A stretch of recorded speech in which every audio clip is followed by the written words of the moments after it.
نسوي صينية لازانيا سريعة. هنا قلبت البصل لين اخذ لون، شوية زيت طبعا مع اللحم بس ياخذ لون، انزل عليه صوص الطماطم ان شاء الله. خلاص نزل اللحم مويته وراحت الموية، حطيت البهارات فلفل اسود وشوية بهار حلو، شوية قرفة ومكعب ماجي لحم. نزلت علبة صلصة، قلبت. هنا انزل عندي عصير طماطم طازة. طبعا الكمية حسب حجم الصينية، كم شخص حياكل، فانا عشان كده ما اقول مكونات، لانه انا المكونات اللي اسويها لعيلة ما شاء الله.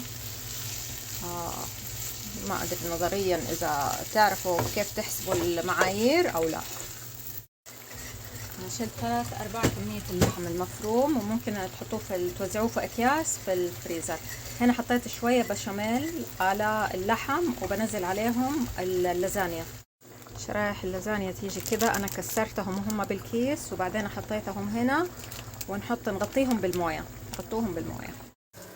البشاميل نزلته على الصينية. خلاص الصينية شوفوا لو اهزها يصير كده كثيفة شوية.